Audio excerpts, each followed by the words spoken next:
ঝরা পাতা উড়ে যায়। লেখনীতে শাহজাদি মাহাপাড়া। গল্পের প্রথম অংশ। কাঁচা বাজারের সামনে দিয়েই বাঁক নিল রিকশাটা। রোদমিলা বিরক্ত চোখে চেয়ে দেখছে সব।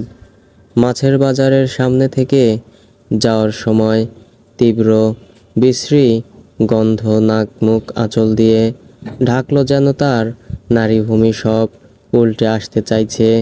কি বিশ্রী গন্ধ!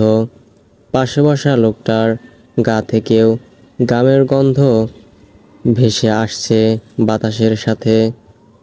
মিলার সহ্য করতে পারল না, বমি করার জন্য ওয়াক করে উঠল। মহিন চট করে তাকালো বাঁ পাশে। সাহসা জিজ্ঞেস করল, তুমি ঠিক আছো? মুখের ভেতর তেতো ভাব নিয়ে মিলা তার দিকে তাকালো। এই লোকের সাহসা তো কম বড় না, তাকে তুমি করে ডাকছে। 1 ঘন্টা হয়েছে মাত্র এই লোকের সাথে তার পরিচয়, আর এখনই সে তাকে তুমি বলে সম্বোধন করছে। ম্যানারলেস লোক। স্বামী হয়েছে তাই মাথা কিনে নিয়েছে। অসহ্য। মিলা কোনো উত্তর করল না। বেগুনি রঙের শাড়িটা শক্ত করে আঁচল দিয়ে মুখটা ঢেকে রাখল। মহিন কয়েক লকমা ওর দিকেই তাকিয়ে থেকে নজর ফিরিয়ে নিল। আনুমানিক 34 বছর বয়সী মহিন একটা প্রাইভেট কোম্পানিতে চাকরে। বয়সের সাথে দেহেরও একটা ভারিক্কি নজরে পড়ে। পুরোপুরি না হলেও পেটের দিকে মেদ জমতে শুরু করেছে। লম্বায় 5 ফিট 7 কি 8 হবে। জীবনের নানা বাঁক দেখে অভ্যস্ত লোক হঠাৎ করে একটা নতুন বাঁকের সাথেই ধাক্কা খেয়েছে। জীবন নামক তরীটা একা একা বইবার ভার থেকে মুক্তি নিতেই আজ রোদমিলা নামের তরুণী। আচ্ছা, ওর বয়স তো 26। এখনো কি তরুণী বলা চলে তাকে? হ্যাঁ, তরুণী তো সে। সেই নারীকে সে বিয়ে করেছে। আড়ম্বরহীন এই বিয়েতে রোদমিলার মত কতটা আছে সে সঠিক জানে না, তবে এতক্ষণে কিছুই ঠাহর করে নিয়েছে। ভেতরে ভেতরে সে শান্ত। সময়ের সাথে একদিন সব ঠিক হয়ে যাবে কথাটা রোদমিলার ফুপু তাকে বলেছে। আসলে কি ঠিক হয়ে যাবে সব? হয় না। সত্যি কথা বলতে সময়ের সাথে কিছুই ঠিক হয় না। তবে সময় কাঁচা ঘায়ে মলমের প্রলেপ লাগিয়ে দেওয়া, এতে ঘা শুকিয়ে যায় কিন্তু দাগ রয়ে যায়। তবে সময় আবার নতুন করে ঘায়ের সৃষ্টি করে, এটা ঠিক। দীর্ঘশ্বাস ছাড়ল মহিন। একটা 4 তলা বাড়ির সামনে এসে থামল রিকশা। মহিন আগে নেমে ভাড়া দিল। রোদমিলার কাছে গিয়ে হুড নামিয়ে তার দিকে হাত বাড়িয়ে দিল রিকশা থেকে নামার জন্য। রোদমিলা হাতের দিকে তাকিয়েও বিরক্ত হলো। আরে কি আশ্চর্য! সে কি অর্থব নাকি? এমন হাত বাড়িয়ে দেওয়ার কি আছে? সে কি জীবনে রিকশা চড়ে নাই? আজব। মিলা হাত ধরার ধারের কাছেও গেল না, উল্টো পাশে নামলো। নিজের ব্যাগ নিজেই নামালো। এরপর চুপচাপ দাঁড়িয়ে রইল। মাথায় ঘোমটা দেওয়া ছিল, সেটা সরিয়ে ফেলল। ঝাপসা গরমের দিনে এমন নতুন শাড়িতে শরীর চুলকাচ্ছে। একটা নর্মাল সুতি শাড়ি না হয় দিত। বেগুনি রঙের কটকটা কাতান শাড়ি, এগুলো কি দিছে আজাইরা? রাগে তার ইচ্ছে করছে লোকটার মাথায় একটা থাবড় দিতে, কিন্তু পারছে না। মহিন গেট খুলে ভেতরে গিয়ে বলল, এসো। মিলাও পেছন পেছন গেল। সিঁড়ি বেয়ে 3 তলার 3B লেখা বাসাটার সামনে গিয়ে দাঁড়ালো। মহিন একটি অস্বস্তি বোধ করছিল, তবুও চাবি দিয়ে দরজাটা খুলে ভেতরে গেল। মিলা তার পেছন পেছন ঢুকলো। অন্ধকারের জন্য কিছু দেখা যাচ্ছে না। সে আরেকটু ভেতরে যেতেই পায়ে কিছু বিঁধল। মাগো বলেই আর্তনাদ করে উঠল সে। মহিন দ্রুত লাইট জ্বালালো। মিলা ঘরের দিকে চট করে তাকালো আলো জ্বালায়। হতভম্ব হয়ে গিয়েছে সে, তার চেহারা দেখেই বোঝা যাচ্ছে মহিনের বেশ অস্বস্তি হচ্ছে। মন খারাপও হলো। এই সুন্দর পুতুলের মতো মেয়েটাকে সে কিভাবে নিজের সাথে রাখবে? অনুশোচনা হচ্ছে এখন বিয়ে করে। মিলা প্রায় চিৎকার করে উঠল, আল্লাহ মাবুদ, এই সব কি? এই বাসায় মানুষ বসবাস করে? চোখ থেকে পানি আসার উপক্রম তার। ইচ্ছে করছে হাত পা ছড়িয়ে কাঁদুক। মিলা মহিনের দিকে তাকিয়ে বলল, ওয়াশরুম কোথায়? মহিন হাত দিয়ে ইশারা করতে দেরি। মিলা প্রায় সাড়ে হাঁটুর উপর উঠিয়ে দৌড়ে গেল ওয়াশরুমে। বেসিনে হরহর করে বমি উগরে দিল। শরীর ছেড়ে দিয়েছে তার। বুক হাঁপড়ের মতো ওঠানামা করছে। বেসিনের কল ছেড়ে দাঁড়িয়ে আছে সে। আয়নায় সাদা সাদা আস্তরণ পড়েছে। বাথরুমটাও পেছলা। শাওয়ারের নবটা নেই। বালতিতে কিছু কাপড় ভিজিয়ে রাখা আছে। কান্না উপচে পড়ছে তার চোখ থেকে। কাপা হাতেই চোখ মুছে পানি দিল সে। বাথরুমে থেকে বের হয়ে ঘরের দিকে নজর গেল। ছোট ছোট বাচ্চাদের খেলনা সারা ঘরময় ছড়ানো। ডাইনিং রুমে 6 সিটার টেবিল কাঠের, তার উপরে বাচ্চাদের দুধের কৌটা। ফিডার নিচে দুধ প্রায় ছড়িয়ে ছিটিয়ে আছে। পানির কাচের জগ, গ্লাস, চামচের সেট এলোমেলো হয়ে আছে। পাশে কলা আর পাউরুটির প্যাকেট।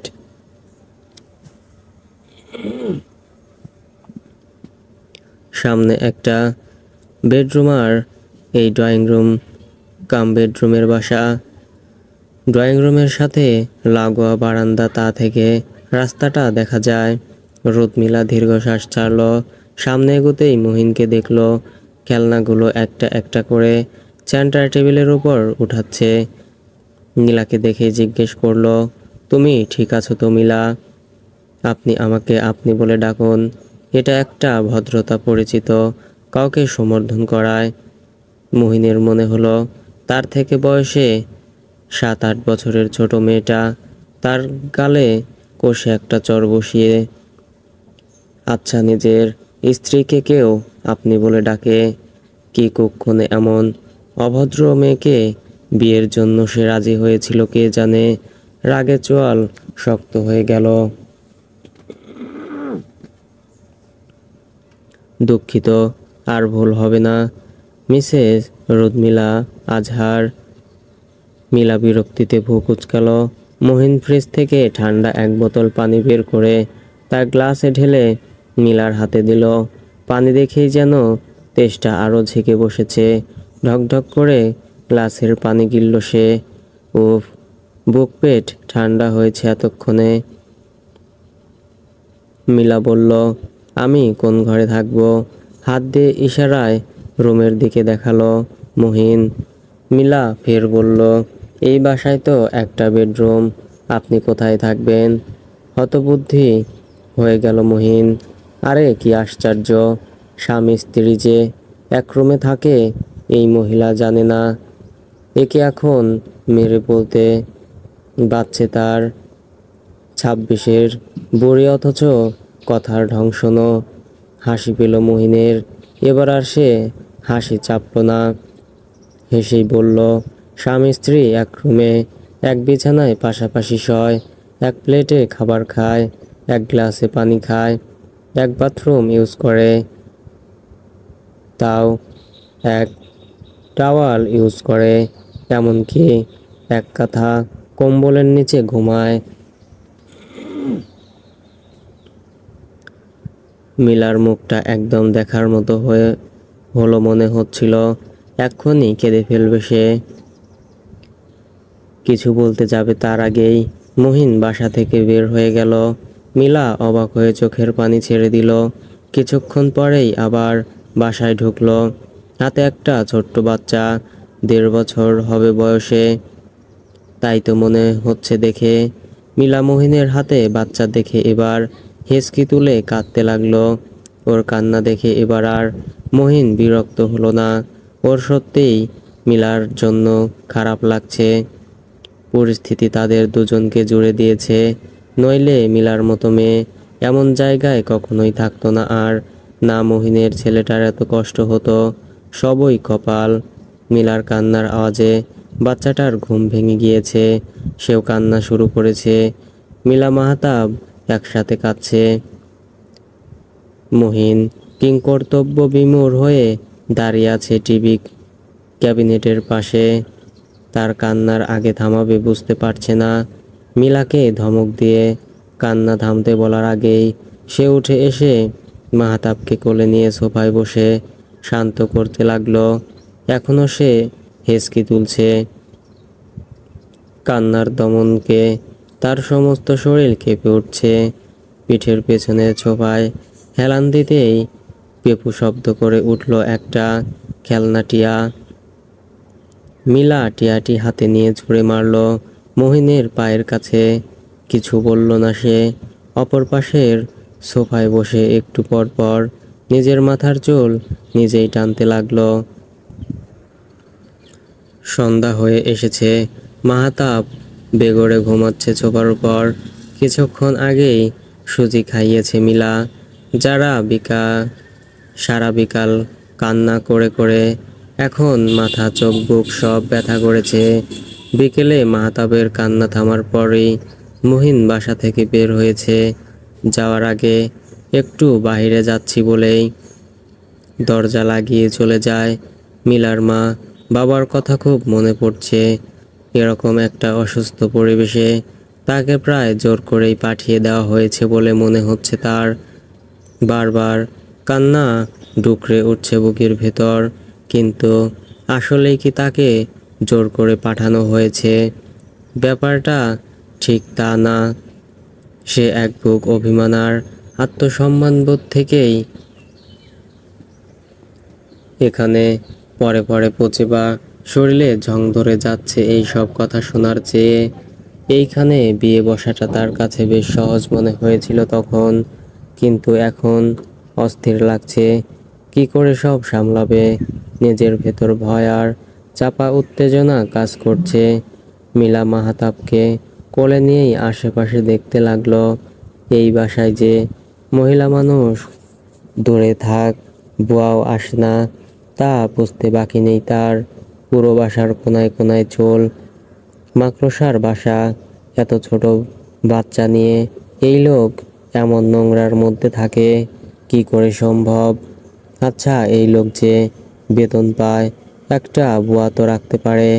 বাচ্চাটা সারাদিন থাকে কোথায়? নিজের মনে হাজারটা প্রশ্ন বিলবিল করছে মিলার। রান্নাঘরের দিকে গেল সে। সিঙ্কে দুটো প্লেট, গ্লাস, বাবুর একটা ফিডার আর বাটি পড়ে আছে। হেঁটে হেঁটে অবশেষে বেডরুমের দরজা খুলল। প্রথমেই যেটা তার মনে ভালো করে দিল তা হলো নির্মল বাতাস। এত সুন্দর বাতাস রুমের জানালা দিয়ে হুড়মুড়িয়ে ঘরে ঢুকছে। তার সাথে বেবি পাউডারের ঘ্রাণ ভেসে আসছে। প্রাণ ভরে শ্বাস নিল মিলা। মন খারাপিটা অনেকটাই কেটে গেল। একটা বড় একটা খাট, কিং সাইজ বেড, সুন্দর একটা চাদর বেছানো, বাচ্চাদের মশারি, বালিশ, কোল বালিশ সবই আছে। একটা বড় তিন স্টেরের আলমারি একপাশে, আরেক পাশে ড্রেসিং টেবিল, বিছানার একপাশে বেড সাইড টেবিল, একটা ওয়ারড্রোব, একটা ছোট টেবিল চেয়ার, ময়লা কাপড় রাখার ঝুড়ি, আর একটা ময়লার ঝুড়ি রাখা রুমে।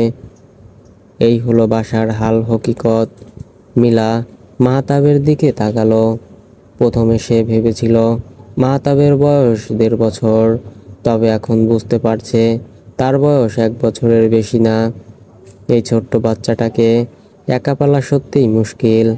মাহতাব হাত দিয়ে মিলার খোপা করা চুলে একটু পর পর হাত দেওয়ার চেষ্টা করছে। ছোট ছোট হাত।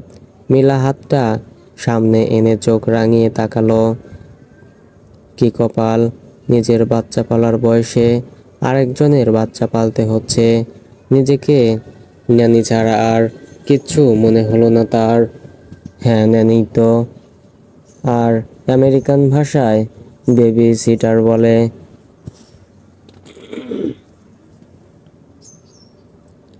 সে তো এই বিয়ে বসেছে বাচ্চা পালার দায়িত্ব নিতেই। সে যে অর্থক তা না, সে দেখিয়ে দিয়েই তো এত বড় গুরু দায়িত্ব নিয়েছে। মিলা রান্নাঘরে গেল, আবার এটা সেটা ধরে ধরে দেখলো। মাহতাবকে খেলনা দিয়ে বসিয়ে দিল রান্নাঘরের মেঝেতেই। তারপর হাতের কাছে সুজি দেখে একটু সুজি বানালো। রান্নাটা এখনো পুরোপুরি করায়ত্ত করতে পারেনি সে। এইভাবে আরেকজনের কিচেনে ঢোকাটা তার কাছে চরম অস্বস্তির কাজ। কিন্তু আজ সে আরেকজনের ত্যাগ করা সব কিছুই নিজের করে নিচ্ছে একটু একটু করে। সুজি বানানো শুরু করলো সে। ফোনের ডাটা অন করে বাচ্চাদের সুজির রেসিপি বের করে তাই বানালো। নিজের জন্য বানালো, একটু চিনি বেশি করে দিল। চিনি দুধ সামনেই ছিল সব। এই শাড়িতে আরো খারাপ লাগছে রান্নাঘরে আগুনের সামনে দাঁড়িয়ে থাকতে। মাহতাব টিয়া পাখিতে একটু পরপর চাপ প্রয়োগ করতেই সেটা আওয়াজ করছে, আর মাহতাবের মুখের মৃদু হাসি দেখা যাচ্ছে। মিলা সুজি বানিয়ে মাহতাবকে চামচ দিয়েই ঘুরিয়ে ঘুরিয়ে খাওয়ালো। মাহতাবও বেশি নখরা না করে খেয়ে নিল। মিলার মনে হলো মাহতাব অভুক্ত ছিল অনেক। খাওয়ার কিছুক্ষণ পরেই সে ঘুমিয়ে গেল। মিলা ওকে সোফায় শুইয়ে দিল, নিজেও পাশে বসে দম ফেলল। সুজিটা গিলে তারও পেটের জ্বালা কমেছে। ক্ষুধা সহ্য হয় না মিলার। বাবার বাড়িতে কখনো রাগ করে না খেয়ে থাকতে হয়নি। বাবা জোর করে খাইয়েছে। মা 100 বকা দিলেও খাবারের সময় 100 বার ডেকেছে। চোখে টলমলে অশ্রু, কিন্তু তার কাঁদতে ইচ্ছা করছে না মিলার। মিলার মনে হলো মাহতাব আসলে মিশুক বাচ্চা, না হলে এত ছোট বাচ্চা মা ছাড়া কারো কোলে যেতে চায় না। আর তার যেহেতু শুধু বাবাই আছে, সুতরাং বাবা ছাড়া কাউকে ধরতে অনুমতি দিচ্ছে। এমনকি মিলাকে দেখেছে কয়েক ঘন্টা মাত্র, তাতেই সে মিলার সাথে মিশে গিয়েছে। মিরাকেলটাই ব্যাপার স্যাপার। মেইন ডোরের দিকে নজর যেতেই উঠেই চাবিটা লাগিয়ে দিল ভেতর থেকে। ভদ্রলোক আসলে নিশ্চয়ই কলিং বেল দিবে। মিলা বেডরুমে গিয়ে বিছানা ঝাড়ু খুঁজে আগে বিছানা পরিষ্কার করে মাহতাবকে এনে শুইয়ে দিয়েছে। এরপর নিজের এই ক্যাটকেটা বিয়ের শাড়ি দেখলো আয়নায়। আসলে শাড়িটা খুব খারাপ যে তা না, শুধু ওরই বিরক্ত বোধ হচ্ছে, গা চুলকাচ্ছে। এই শাড়ি পাল্টাতে হবে, কিন্তু শাড়ি পাল্টে কি পরবে? আবার শাড়ি পরবে নাকি সালোয়ার স্যুট? অসহ্য লাগছে। আগে শাড়ি পাল্টে গোসল দেওয়া দরকার। বমির পর থেকেই শরীর আর চলতে চাইছে না। সারাদিনের না খাওয়া, তাই যা বমি হয়েছে তা শুধু সকালে সাবিনা ভাবির জোর করে খাইয়ে দেওয়া একটা পাউরুটি ছিল। দ্রুত ব্যাগের চেইন খুলে এক সেট সালোয়ার কামিজ আর গামছা বের করলো। শাড়ির জায়গায় সেফটি পিনের লক।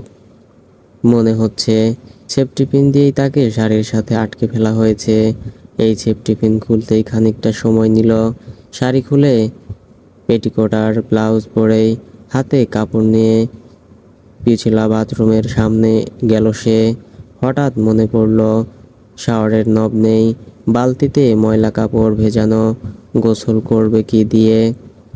আরেকটা বালতি খুঁজতে লাগলো। এই বাড়িতে আগেও মহিলা ছিল, তার মানে বালতিও আছে এক্সট্রা। এমনকি জীবনযাপনের জন্য যা যা লাগে সবই আছে, শুধু অযত্নে আছে। বাবু ঘুমাচ্ছে। ও ঘুমে থাকতেই গোসল সারতে হবে। বাচ্চার মায়েরা এভাবেই গোসল করে, কিন্তু আফসোস এটা ওর বাচ্চা না। রান্নাঘরে ঢুকবার আগে সে আরেকটা বালতি পেল। এটা নিয়েই বাথরুমে ঢুকতে যাবে, দেখলো দরজার নব কেউ বাহির থেকে খুলছে। কি আশ্চর্য, সে তো লক করে রেখেছিল। ভয়ে সিটিয়ে গেল মিলা। চোর নাকি? উপরের ছিটকিনি না লাগিয়ে বিশাল ভুল হয়েছে। হায় আল্লাহ! দরজায় নব খুলে মুহিন ভেতরে এলো, হাত ভর্তি কিছু জিনিস। দরজা লাগিয়ে পেছনে তাকাতেই ব্যাকুল হয়ে গেল। মিলা মুহিনীর থেকে স্বস্তির শ্বাস ছাড়ল। হঠাৎ নিজের অবস্থা সম্পর্কে অবগত হতেই আজাতীয় মৃদু চিৎকার করে দুহাতে মুখ চেপে ধরল। মুহিন এখনো হাবলার মতো তাকিয়ে আছে, হিতাহিত জ্ঞান শূন্য হয়ে। মিলা পারভার্ট বলে গালি দিয়েই বালতি সহ দৌড়ে বাথরুমে ঢুকলো। একটুর জন্য পিছলা খেয়ে পড়েনি, নইলে মান সম্মানের আর কিছুই থাকতো না। ও ধরনি তুমি, দ্বিধা হও আমি লুকাই। মুহিন মিলার দৌড়ে যাওয়ার স্টাইল দেখে বোকা বোকা হাসলো, এরপর চেপে না রেখে জোরেই হাসলো। বাথরুমে কল ছাড়া থাকায় মিলা টের পেল না। মাথায় মগ দিয়ে পানি ঢালতে ঢালতে ভাবছে সবার আগে এই বাথরুমের একটা ব্যবস্থা করতে হবে, তারপর বাদবাকিটা ভেবে দেখা যাবে। নতুন কাপড়গুলো পানি পেয়ে রং ছেড়েছে, আর মিলার দেহ ঠান্ডা পানির সংস্পর্শে এসে স্বস্তির শ্বাস। এই মুহূর্তে এই ছোট রুমটাকেও মিলার কাছে বিশাল মনে হচ্ছে। সিলিং ফ্যানের ঘটঘট আওয়াজ আর তিনজন মানুষের নিঃশ্বাসের শব্দ ছাড়া আর কিছুই শোনা যাচ্ছে না। রাত 3টা বাজে। চোখে ঘুম থাকলেও নতুন জায়গা বা বিছানা বদল যে কোনো একটা কারণে তার তন্দ্রাটা ঠিকঠাকভাবে আসছে না। নাকি পাশে পুরুষ রয়েছে বলেই এমন হচ্ছে? খুব স্বাভাবিক। 26 বছরের মধ্যে মাত্র 5 বছর সে বাবার সাথে ঘুমিয়েছিল, এরপর থেকে অন্য কোনো পুরুষের সাথে ঘুমায়নি। সেখানে এ তো রীতিমতো স্বামী। পরপুরুষ না হোক পুরুষ তো ধর্ম, আইন, সমাজ, এমনকি নিজের শরীর সব কিছুর কাছেই সে বৈধ। আর মনের কাছে উত্তর নেই। মুহিন বেঘরে ঘুমোচ্ছে। আজ সারাদিনের দৌড়ঝাঁপের পর তার মাঝে রোমান্সিটিজম আসলেও তা ফলানো সম্ভব নয়, এমনকি চিন্তা করাও মহাপাপ। তাই রাতের খাবার গলা দিয়ে নামতেই সে বিছানাকেই নিজের প্রেয়সী বানিয়ে ভোস ভোস করে নাক ডাকছে। নাক ডাকা তার ধারে নেই, তবে ক্লান্ত লাগলে এমনটা হয়। মাঝখানে মাহাতাব ঘুমোচ্ছে, তার পাশে ওই সুন্দরী রমণী, যার জন্য হঠাৎ করেই তার বরফ হয়ে যাওয়া মনটা একটু একটু করে গলতে শুরু করেছে। সে অবশ্যই কোনো মহাপুরুষ না, মানসিক রোগীও না। তাই নারী দেহ পাশে থাকতে অভুক্ত থাকবে, এটা রীতিমতো হাস্যকর। তবুও নিজের লিপান্সকে প্রাধান্য দেয়নি সে। জানে এই বিয়ে সংসারটা স্বাভাবিক না। এখানে বৌদ্ধতা থাকলেও ভালোবাসা নেই, প্রেম নেই। তার বিয়ে করার উদ্দেশ্য মাহাতাবকে মা দেওয়া। তার মিলার কি উদ্দেশ্য তা সে এখনো সঠিক জানে না। আর তার নিজের আত্মসম্মানবোধ প্রবল, তাই মিলার কাছে নিজের চরিত্রে দাগ পড়তে দিতে নারাজ। মিলা উঠে বসল, কিছুক্ষণ পায়চারি করে আবার বিছানায় গিয়ে শুয়ে পড়ল। গোসল করে বের হতেই দেখল মুহিন বসে আছে ডাইনিং টেবিলে, এখনো সারাদিনের কাপড় ছাড়েনি। মিলা বারান্দায় গিয়ে কাপড় নেড়ে টেবিলের ওপর অপর প্রান্তে এসে বসল। মুহিন এবং সে দুজনেই এখন মুখোমুখি। মিলা খেয়াল করল মুহিনের চোখ মুখে ক্লান্তি, চোখগুলো উস্কো খুস্কো, অথচ ঘন চুলে মাথা ভর্তি। একটু যত্নের অভাব। এ বাসায় সব কিছুতেই যেন যত্নের অভাব টের পায় সে। সে যে খুব যত্নশীলা তেমনটা না, সে অলস, কিন্তু টুকটাক কাজ সে অবশ্যই করে।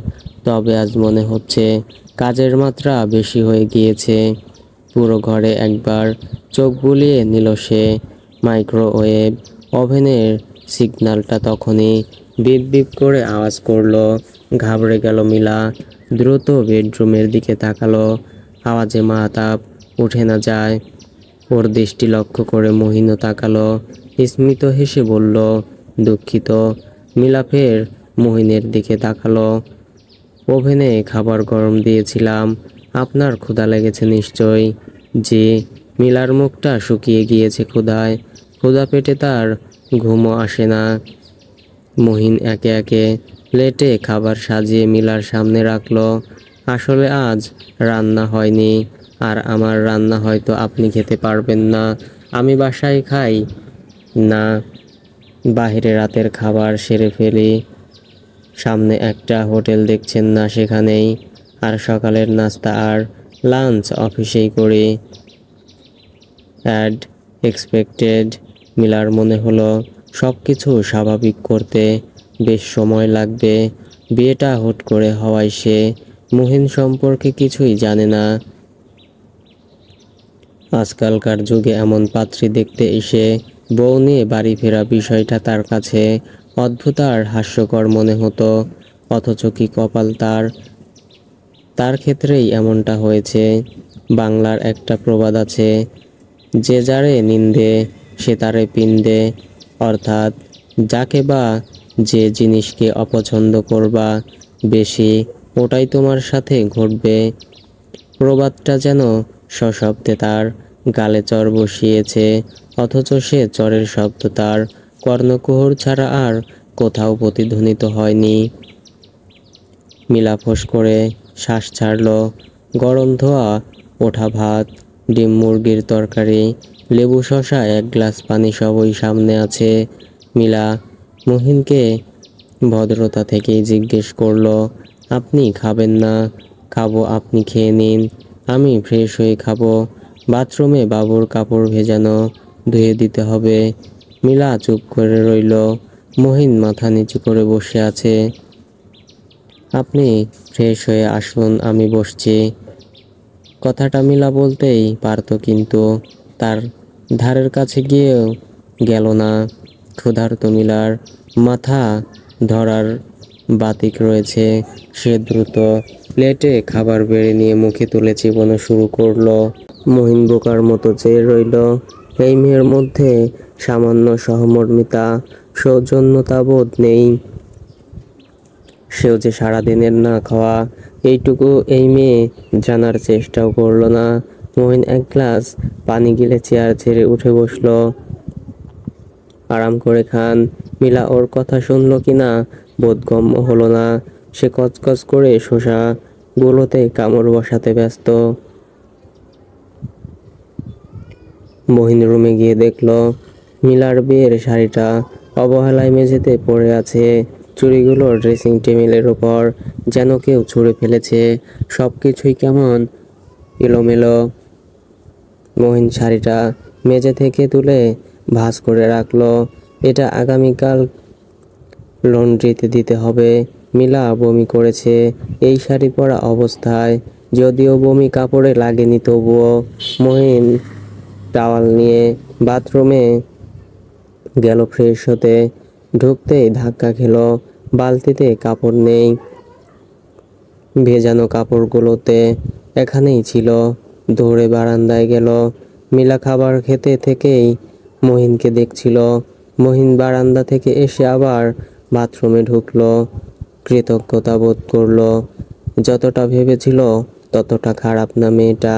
এই একদিনে কত উদ্ভট সব কাণ্ড ঘটে গেল, অথচ খুবই সাধারণ সব বিষয়াদি।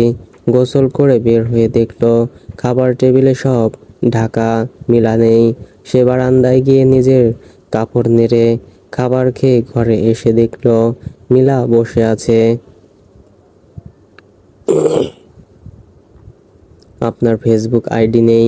চট করে তাকালো মহিন। হ্যাঁ আছে। নাম বলুন। মহিন ঘাবড়ালো। সে কি বিয়ের বিষয়টা পাবলিক করবে? নাম বলতে সমস্যা নেই, কিন্তু তার আইডিতে গেলে এই মেয়েটা কষ্ট পাবে, নাও পেতে পারে, কারণ এদের মধ্যে কোনো মানসিক টান এখনো তৈরি হয়নি। আইডি জুড়ে তার প্রথম প্রেমের ছাপ, যা সে কখনো মুছে ফেলতে পারেনি। আইডির ছাপ তো কিছুই না। এই যে বিছানায় ঘুমাচ্ছে এই বাচ্চাটা, এটা তো তার প্রথম প্রেম, প্রথম ভালোবাসা, প্রথম স্ত্রীর একটা অংশ। সে তাকে মুছতে পারেনি নিজের জীবন থেকে। বিছানায় তাকিয়ে সে ভাবছে আইডি দিবে কি না। মিলা বুঝতে পারলো, থাক লাগবে না, ফোন নাম্বারটা দিন অন্তত। মহিন ফোন নাম্বার বলতে মিলা নাম্বার হাজব্যান্ড লিখে সেভ করলো। তার প্রথমে অস্বস্তি হলেও এটাই ঠিক মনে হচ্ছে। এমনকি ইমার্জেন্সি ডায়ালে সে বাবা মায়ের নম্বরের সাথে মহিনেরটাও এঁটে দিল। মহিন জিজ্ঞেস করলো, আপনার নাম্বারটা? মিসড কল দিয়েছি, সেভ করে রাখুন। মহিন মিলার নাম্বার ওয়াইফ লিখে দুটো লাভ ইমোজি দিয়ে সেভ করলো। হাস্যকর হলেও তার মজা লাগলো। কি অদ্ভুত প্রহসন চলছে। সে তার প্রথম স্ত্রীর নাম্বার এইভাবে সেভ করেনি, সেটা তার নামেই সেভ করা ছিল। মহিনের ফোন থেকে ওয়াইফাই স্ক্যান করে মিলা ফেসবুকে ঢুকলো। এই বাসায় তার প্রথম স্ত্রীর কোনো ছবি নেই। যেদিন ডিভোর্স পেপারটা পেয়েছিল সেদিনই সব ছবি সে নিজে পুড়িয়ে ছাই করে ফেলেছিল। সে রাতের কথা সে আর ভাবতে চায় না। জানালার কাছে গিয়ে একটা সিগারেট ধরালো। মহিন সিগারেট খাচ্ছে দেখে মিলা বলল, আপনি বাসায় থাকলে এই সব খাবেন না প্লিজ। আমি এইগুলোর ধোঁয়া সহ্য করতে পারি না। আর এইগুলোতে আপনার নিজের ফুসফুস তো যাচ্ছেই, সাথে বাবু আর আমার ফুসফুসও যাবে। মহিন দুটো টান দিয়ে ফেলে দিল। সিগারেট শুরু করে কলেজে থাকা সময়, তারপরেও খেয়েছে, কিন্তু মাহাতাব আসার খবর পেয়ে সিগারেট খাওয়া ছেড়ে দিয়েছিল। ডিভোর্সের পর থেকে আবার শুরু করেছে। বেশি না, রোজ একটা খায়, কোনো দিন দুটো। এমনও রাত গিয়েছে যখন সারা রাত ঘর সিগারেটের ধোঁয়ায় ধোঁয়াশা হয়ে গিয়েছিল, কিন্তু মাহতাবের কথা ভেবে কমিয়েছে। এখন মনে হচ্ছে আবার বন্ধ করতে হবে। মহিন রুমে এসে শুয়ে পড়ল। আগামীকাল ফেসবুকের সব ছবি ডিলিট করে দিতে হবে। তার চেয়ে ভালো ডিঅ্যাক্টিভ করে নতুন অ্যাকাউন্ট খোলা। সে তাই করবে। কিছুক্ষণের মধ্যে মহিন ঘুমিয়ে গেল। এর মধ্যে মাহতাব পটি করলো রাতে ক্ষুধার জন্য, উঠে কান্না করলো। মিলা খুব সুন্দর। মাহতাবকে ভাত খাওয়ালো অল্প অল্প করে। সেই সন্ধ্যার পর ঘুমিয়েছিল বেচারা। খেয়ে দিয়ে কিছুক্ষণ খেলার পর সে আবার ঘুমিয়ে গেল। মিলার পাশেই। মিলা হাসলো। মহিনের ছেলেকে নিয়ে একটুও হুঁশ নেই। আজব তো। সে বুঝতে পারল মহিন ইচ্ছে করেই উঠেনি। সে জানে মিলা সামলে নিবে। কি করে জানলো? আচ্ছা, মাদার ইনস্টিটিউটের মতো কি ফাদার ইনস্টিটিউটের কাজ করে? সকাল সকালে একবার জিজ্ঞেস করতে হবে। এটা সেটা চিন্তা করে মিলার আর ঘুম হলো না। সারা রাত সে এপিট ওপিট করেই কাটালো। আচ্ছা, এই বিয়েটা স্বাভাবিক হলে এখন তারা কেমন অবস্থায় থাকতো? ওরা নিশ্চয়ই বাকি দম্পতির মতো নফল নামাজ পড়তো। মহিন কি প্রথমেই তার অধিকার আদায় করত, নাকি সারা রাত একে অপরের জানার জন্য প্রশ্নে প্রশ্নে সুখগ্রস্ত? নানাবিধ প্রশ্ন সে নিজেই নিজেকে করল। উত্তরও সে নিজেই বের করল। ফজরের আজানের পর তার চোখটা একটু লেগে এলো। অগ্রহায়ণের শেষ প্রায়। চারপাশে মৃদু অন্ধকার। গতকাল সারাদিনের ব্যবসা গরমকে চাপিয়ে বর্ষণের তাড়াহুড়ো পুরো প্রকৃতি জুড়ে।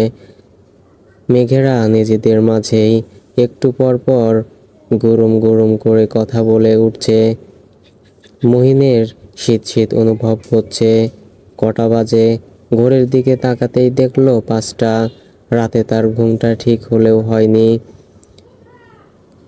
ছাড়া ছাড়া ঘুমের কারণ মিলা আর মাহতাব। মিলা একটু পর পরই বিছানা ছেড়ে উঠে বসেছে।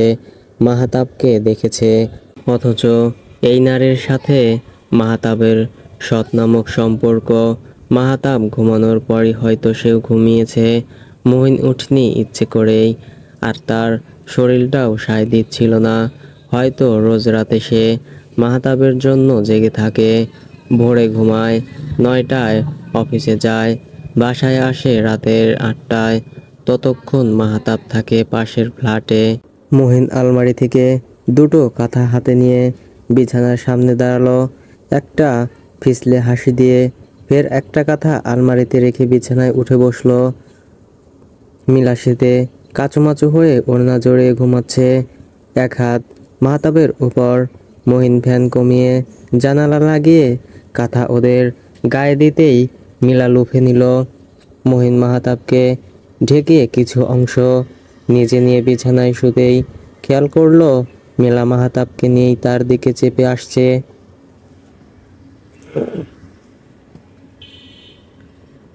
মেয়েটার ঠান্ডা পা দুটো তার পা স্পর্শ করছে। মহিন ঘাবড়ে গেল। ধীরে নিজের পা দুটো সংযত করে মিলার দিকে ফিরেই ঘুমালো। উপরে ক্যামেরা সেট করা থাকলে অবশ্যই এটাকে একটা সুখী পরিবার বলা যেত। সে হিসেবে মাহতাব খুবই ভালো বাচ্চা। সে মোটেও কারো প্রকার নড়াচড়া করেনি। ফ্যান কমিয়ে দেওয়ায় এখন আর তেমন ঠান্ডা অনুভব না হওয়ায় মিলা কাঁথাটা টেনে নামালো। কিছুক্ষণের মাঝেই মহিনের চোখে তন্দ্রা লাগলো। মিলার যখন ঘুম ভাঙলো তখন আশেপাশে কোথাও হলুদ কাঁদা ফুল গান বাজছে। সে উঠেছে বুকের স্পর্শকাতর স্থানে কারো হাতের ছোঁয়ায়। স্পর্শটা বেশিক্ষণ স্থায়ী হয়নি। অভ্যাসবশত ভেবেছে রশ্মিতা। সে নিচু স্বরে বলল, মিতা, সরেসো। আম্মু, টিভির সাউন্ড একটু কমাও।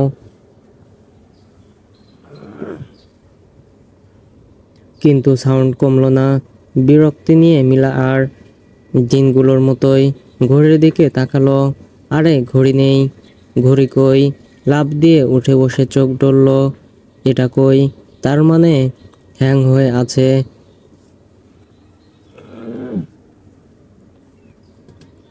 ধাতস্থ হয়ে পাশে হাত দিল। মাহতাব খেলছে। সিলিংয়ের দিকে তাকিয়ে আ করে মুখ দিয়ে অদ্ভুত সব শব্দ করছে। তার পাশে মহিন উপর হয়ে ঘুমাচ্ছে। এক হাত মিলার দিকে। মিলার শির দ্বারা বেশ শীতল ধারা নিচে নামলো।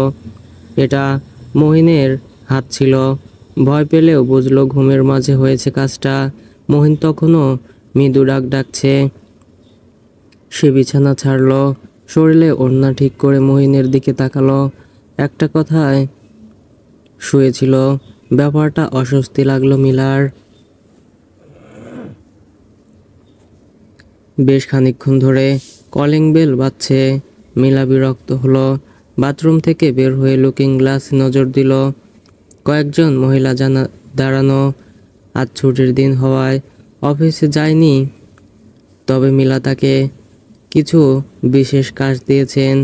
জানা করলেই নয়। এটাকে আসলে বাসা না, পুরনো স্টোর রুম বলা চলে, যা 10-12 বছরে একবার পরিষ্কার করা হয়। মিলা দরজা খুলল।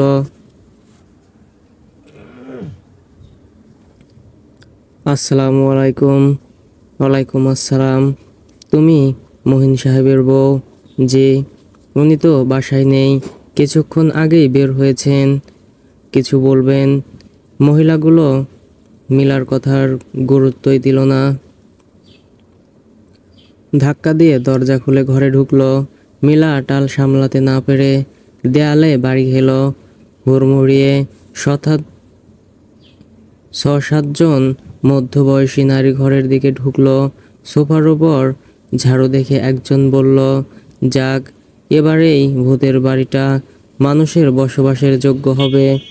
সবাই একচোট হেসে দিল। আমি এই বাসার বাড়িওয়ালা, তোমাদের পাশের ফ্ল্যাটে থাকি। মিলা মুচকি হাসল। ভদ্রমহিলার নাম রেশমি। বয়স কত হবে? 35 কি 40-এর মধ্যে। কাপড় চোপড়ে আভিজাত্য ফুটে উঠেছে, চেহারায় জৌলুস, বেশ সুখী সুখী ভাব। মিলা এখন ওনাকে কি বলে সম্বোধন করবে? আন্টি, আপু, ভাবি? তিনি মিলাকে পা থেকে মাথা অবধি খুঁটিয়ে খুঁটিয়ে পর্যবেক্ষণ করলেন। তারা সোফায় বসলেন। মিলা বুঝল না কি করা উচিত তার এই মুহূর্তে। সে বাসায় দেখেছে অতিথি আসলে আপ্যায়ন করা খুবই জরুরি, কিন্তু কি দিয়ে করবে? শুধু চা খাওয়াবে 1 কাপ? মিলা একটু হেসে বলল, আপনারা বসেন, বলেই রান্নাঘরে গেল। একটা পাতিল মেজে তাতে পানি চড়ালো। আশেপাশে চা পাতির ডিব্বাটা খুঁজল। সকালে তো মহিন এখানেই দেখিয়েছিল। চিনি, চায়ের পাতি, দুধের বয়াম, চামচ, ছাঁকনি সব রেডি, কিন্তু দিবে কিসে? ড্রয়িং রুম থেকে এখনো হাসির শব্দ আসছে। পানি ফোটাতেই চা পাতা দিয়ে চুলার আঁচ একটু কমিয়ে ড্রয়িং রুমে গেল। সবাই বসে আছে। সে একটা চেয়ার টেনে বসলো। চা বসিয়ে এসেছো? যে, একটু অপেক্ষা করুন, শুধু চা খাওয়াবে, সেমাই দিবে না। আসলে আমি তো গতকালই এসেছি, কোথায় কি রাখা আছে এখনো জানি না। সবাই ফের হাসলো। বোকার মতো চেয়ে আছে মিলা, এতে হাসির কি হলো? একে একে সকলে নিজেদের নাম বললেন। কলি, শেফা, মার্জিনা, আঁখি, শিখা, লুবা আর রেশমি। এরা হচ্ছে এই বাড়ির ভাবি গ্যাং। 4 তলার বাসায় সব 2টো করে ফ্ল্যাটের সবাই থাকেন। মহিনের সাথে তাদের 3 বছরের পরিচয়। মহিন বিয়ের পর নতুন এ বাসায় শিফট হয়েছিল, এরপর থেকে এখানেই আছে। এর মাঝে জীবনের কিছু উত্থান পতন হলো, যার চাক্ষুষদর্শী এনারা। মিলা চায়ের কাপের ছেদ বের করলো, ধুয়ে চা ঢেলে এনে পরিবেশন করলো, সাথে চানাচুর। গতকাল রাতে মহিন খাবারের সাথে চানাচুর আর বিস্কুটের প্যাকেট এনেছিল। ভাগ্যিস এনেছিল, নইলে এখন কি দিত? তবে এমন রসালো গল্পের সময় চানাচুর না হলে চলেই না। বহু কিছুই জানা যাবে এনাদের থেকে। জীবনে সংগ্রামের সে এখনো কিছুই দেখেনি, কিন্তু এনারা সিদ্ধহস্ত সকলেই। শিখতে লাজ নেই, তাই হাত বাড়ালেই যে শিখিয়ে দেবার লোক পাওয়া গিয়েছে তা ভেবেই স্বস্তি এলো মনে। চায়ে চুমুক দিয়ে রেশমি বললেন, চা ভালো হয়েছে, মিষ্টিও ঠিক আছে। রান্না পারো? পারি কিছুটা। মহিন ভাই ভীষণ ভোজক রসিক, ওকে রাঁধতে হলে আগে নিজের হাত দুটোকে কষ্টে দিতে হবে। ওনাদের পলক দেখে মনে হচ্ছে এরা অল্পতেই হেসে গড়িয়ে পড়ার মতো অমায়িক।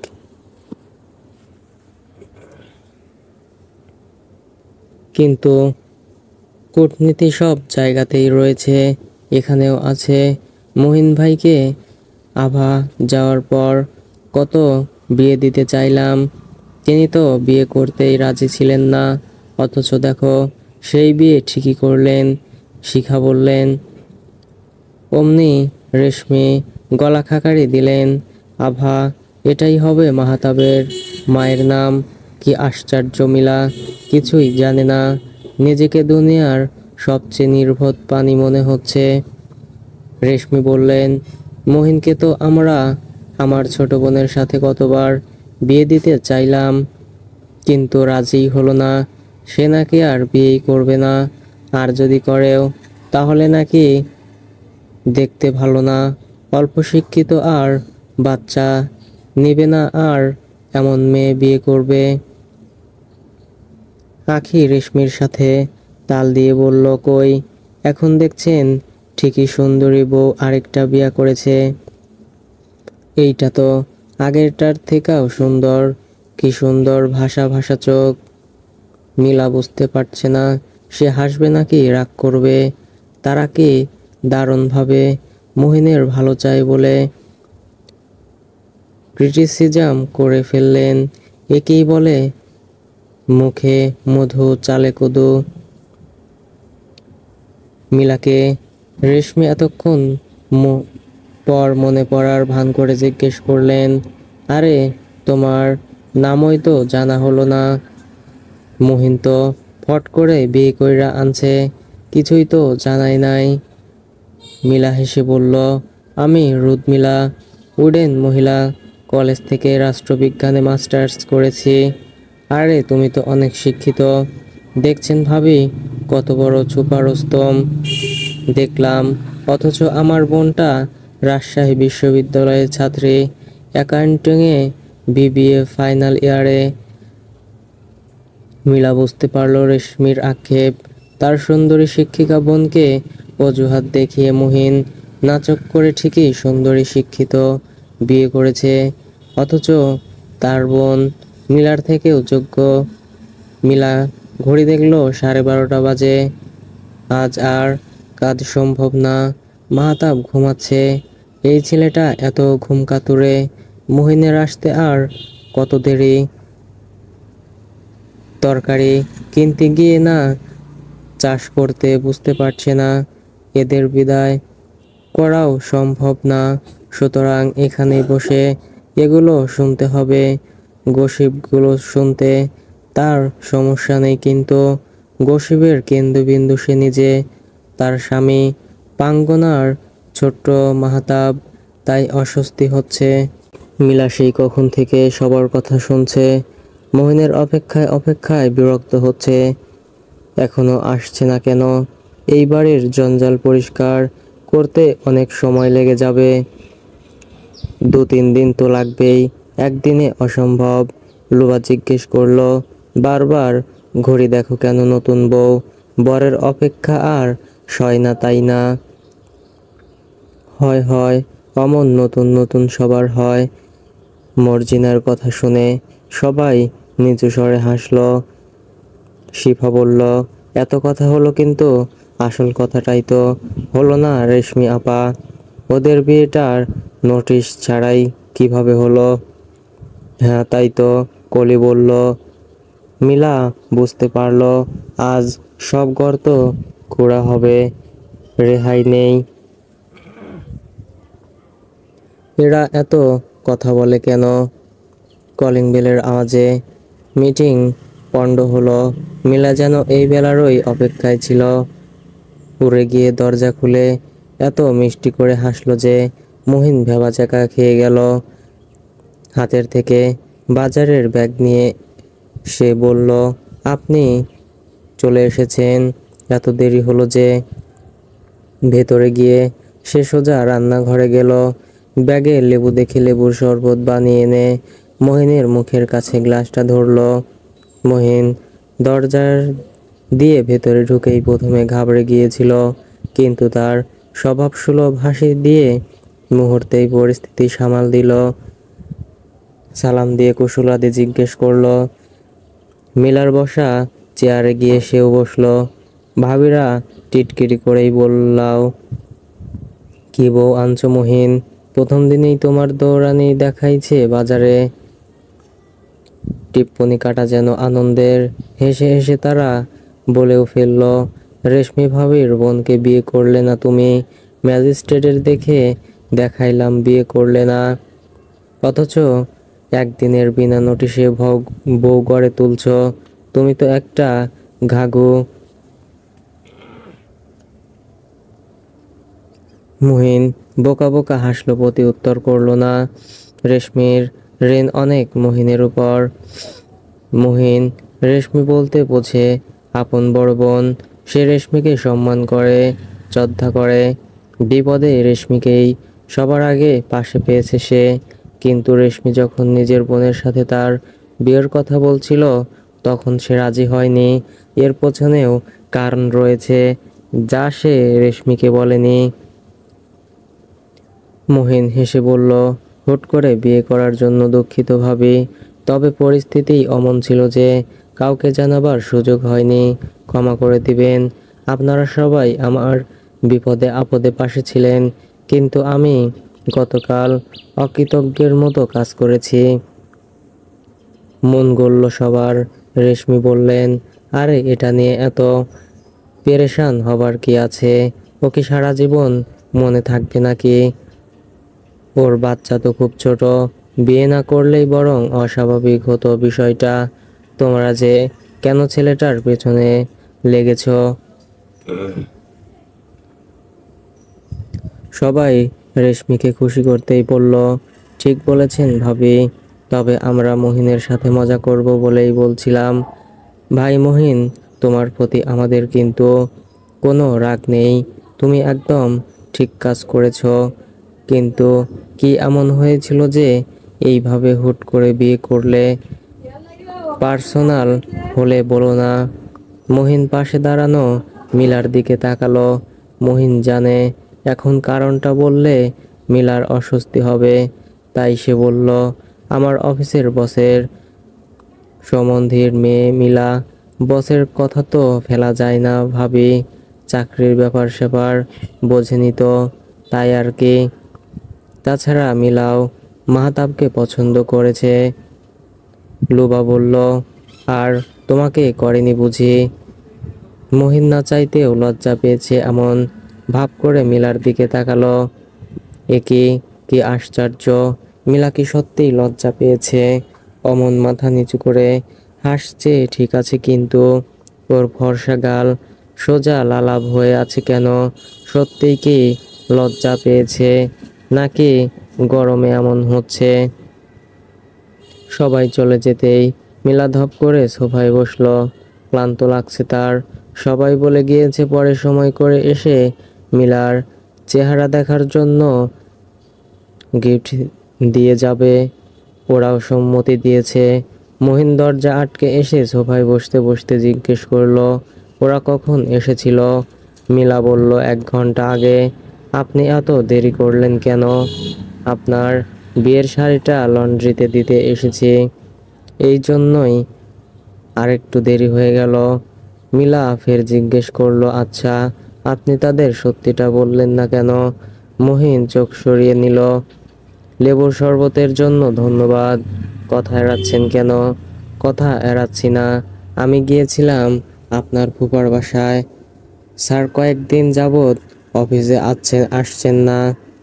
কিছু ফাইল সাইন করানো দরকার ছিল, চাইলে পিয়নের হাতে পাঠিয়ে দিতে বলতে পারতাম, কিন্তু তিনি আমাকে নিজে গিয়ে তা দিয়ে আসতে বলেছেন।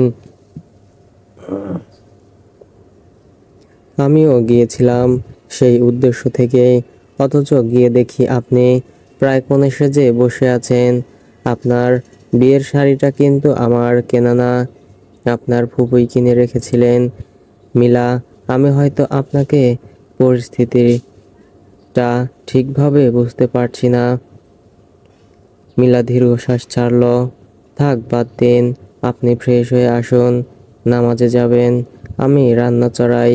এমনিতেই সময়ের সাথে লুকানো যায় না, তার উপর উটকো ঝামেলা। মহিনের লাগলো, উটকো ঝামেলা বলবে না মিলা, বিপদের সময় এনারাই আমার পাশে ছিল। একদিন দেখবেন আপনার পাশেও দাঁড়িয়েছে। ওই যে রেশমি ভাবিকে দেখেছেন না? ওনার আগে, সবার আগে উনি ঝাঁপিয়ে পড়বে। মহিন আর মিলার উত্তরের অপেক্ষা করলো না, দৌড়ে কাপড় নিয়ে বাথরুমে ঢুকলো। আজ বাথরুমটা মানুষের বাথরুমের মতো লাগছে। সকালেই মিলা পরিষ্কার করেছে বাথরুম। আজ বাথরুম আর বসার ঘর পরিষ্কার করার কথা ছিল। সমস্যা হচ্ছে মিলা সব কিছুতেই শর্ত জুড়ে দিয়েছে। শর্তে শর্তে জর্জরিত জীবন। শর্তগুলো নিয়ে পরে ভাবা যাবে। এখন যা জরুরি তা হলো মিলাকে বোঝা। তাকে বুঝতে না পারলে সম্পর্কটা নিয়ে এগোনো সম্ভব না। মিলা রকচটা, সম্ভবত সব কিছুতেই তার বিরক্তি, কিন্তু মনের দিক দিয়ে ভালো, খাঁটি মানুষ। মিলা মাহাতাবকে ঘুম থেকে উঠিয়ে খাইয়ে দিয়েছে, সে নিজেও গোসল করে নিয়েছে মাহাতাবের ঘুমে রেখে। মিলা মাহাতাবকে অপছন্দ করে না, প্রশ্নই আসে না। তার ভাইয়ের বাচ্চাটাও মাহাতাবের মতোই, মাত্র 2 মাসের বড়। মিলার মন খারাপ হয়ে, বাচ্চাটা কেমন মা ছাড়া, মা থাকতেও নেই, তার মতোই কিছুটা অভাগী। তার মা তাকে বুঝতে পারে না, এই দুঃখ তার কোনোদিনই ঘুচবে না।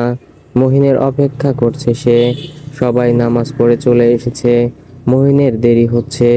এই লোক সব কিছুতেই ঢিলা, কিন্তু বিয়ের সময় একদম ঠিক টাইমে পৌঁছে গিয়েছিল। বারান্দা থেকে দেখা যাচ্ছে মহিন গেটের ভেতরে ঢুকছে, হাতে কি স্প্রাইটের বোতল। মিলার হঠাৎ মনে হলো সে বিবাহিত, সত্যিই তার বিয়ে হয়ে গিয়েছে। অদ্ভুত অনুভূত হলো। খাবার টেবিলে বসে মহিন বলল, মাহাতাব খুব বিরক্ত করছে কি? আসলে আমি ছাড়াও খুব একটা কারো সাথে মিশে না।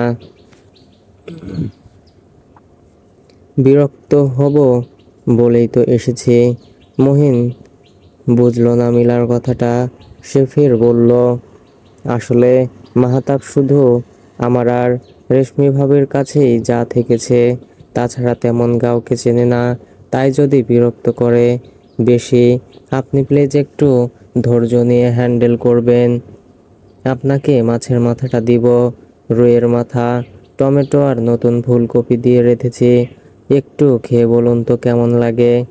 মহিন ভেবেছিল মিলা এমনটাই বলবে, কারণ মহিনের প্লেটে সাদা ভাত বাড়া। মিলা চামচ দিয়ে তরকারির বাটিতে ঘাটছে। মিলা কিছুই বলল না, নিজের প্লেটে মাছের চাকা টুকরো তুলে নিল। মহিন কিছুক্ষণ মিলার মুখের দিকে তাকিয়ে থেকে নিজেই বেড়ে খাওয়া শুরু করলো। এই নারী বড়ই নির্লিপ্ত, এর সাথে সংসার করা খুবই কঠিন কর্ম হবে। অফিস থেকে ফেরার পথে মহিনের ফোনে কল এলো। মহিনের বস বলবে নাকি ফুফা শ্বশুর বলবে তিনি কল করেছেন। রিসিভ করে সালাম এবং কুশল বিনিময় করে তিনি মহিনকে জানালেন মিলার আব্বা আম্মা তাদের মিলারের বাসায় যেতে দাওয়াত দিয়েছেন। মহিন বুঝল না উত্তরে কি বলা উচিত, কারণ যে পরিস্থিতি থেকে তারা এসেছিল। আর তাছাড়া মিলার বাবারই উচিত ছিল তাদের কল করা, ফুফা শ্বশুরকে দিয়ে কল দেওয়াটা বেখাপ্পা লাগে, যদিও তিনি সব কিছুর কর্তা। মহিন বলল সে মিলাকে জিজ্ঞাসা করে জানাবে, মিলা যদি রাজি থাকে তবেই তারা দাওয়াত গ্রহণ করবে। মহিন বাসায় ঢুকতেই তার চোখটা জুড়িয়ে গেল। বিগত 1 বছর এই বাসায় যে পরিবর্তন হয়েছিল তা চোখে দেখার মতো ছিল না। তার মনে 2 ধরনের অনুভূতি খেলছে, এক ভালো লাগার, আরেক বিষাদের। মিলা কি সুন্দর করে ড্রয়িং রুমটা সাজিয়েছে, নতুন সোফা কভার লাগিয়েছে। সেই মেয়ের কি বাজে খরচের ধার আছে? না থাকলেই ভালো, নইলে তার পকেট আমদানি আঠান্নি খরচ রুপিয়া প্রবাদের মতো হয়ে যাবে। গত 1 বছরের বুয়ার পেছনে যাওয়া যে পয়সা সে বাঁচিয়েছে সব শেষ হবে মনে হচ্ছে। সোফায় হাত দিয়ে ছুঁয়ে দেখলো সে, কুশনের কাভারগুলো সুন্দর, কুচি আছে মিলার। মিলা রুমে ঢুকে বলল, সোফা কভার রেশমি ভাবিরা গিফট করেছেন, ওনারা আসলে বিকেলে বাসায় এসেছিলেন অনেক কিছু নিয়ে। সবাই বললেন বিয়ের গিফট, আমাদের উচিত সবাইকে একদিন দাওয়াত করে খাওয়ানো। মিলা কথা বলার সময় তার গলা দিয়ে খুশি বেয়ে পড়ছিল, অথচ 2 দিন আগেও এই বিয়েতে তার কি ভীষণ আপত্তি ছিল। গিফট পেয়ে খুব খুশি মনে হচ্ছে, দেখেছেন বিয়ের কিন্তু লাভও আছে। মিলার হাসি পেলেও সে হাসল না, উল্টো টিপ্পনি কাটল। হ্যাঁ, তা তো অবশ্যই। আপনার বাসার যে হালত ছিল, 1 বছরে বিনা পয়সার বুয়া পেয়েছেন, সাথে নয়া নয়া জিনিসপত্র উপহার পাচ্ছেন। আপনার সংসার সাজানোর জন্য লাভ তো অবশ্যই আছে। মহিন ধরাশায়ী হলো। এই মহিলার সাথে মজাও করা যাবে না। মানুষকে নাস্তানাবুদ করতে সে পারদর্শী। কথায় কথায় খোঁচা দিয়ে অপমান করার ট্রেনিং কোথায় করায় আমাকে যদি বলতেন, তাহলে আমিও ভর্তি হতাম ক্লাস করতে। মিলা দমল না। রুদমিলাস পোক অ্যান্ড ইনসাল্ট ট্রেনিং সেন্টারে আপনার জন্য বিশেষ ছাড় থাকবে। মহিন কিছুক্ষণ ভ্যাবলার মতো তাকিয়ে থেকে ঘর কাঁপিয়ে হাসলো। মিলার কোলে মাহাতাব ছিল, তাকে সোফায় শুইয়ে দিয়ে সে এক ঠান্ডা গ্লাস পানি এনে দিল মহিনের সামনে। আমি শুধু কুশন কাভারগুলো অর্ডার করেছিলাম সোফার কভারের সাথে। যখন চলে যাব তার আগে সব হিসাব চকিয়ে দিয়ে যাব। আমি খাতায় নোট করে রাখছি কোথায় কত খরচ করছি। মহিন পানির গ্লাসটা হাতে নিয়ে মিলার দিকে তাকালো। বিশেষ কিছুই বলল না। ঢকঢক করে গ্লাসের পানি খালি করে মাথা ঝাঁকালো। আপনার ফুপা কল করেছিলেন। কি বললেন? আপনার বাবা আমাদের দাওয়াত করেছেন। ও, আপনার সময় হলো, একদিন যাব। মহিন একটু অবাক হলো। মিলা সত্যি সে বাড়িতে যেতে চাচ্ছে।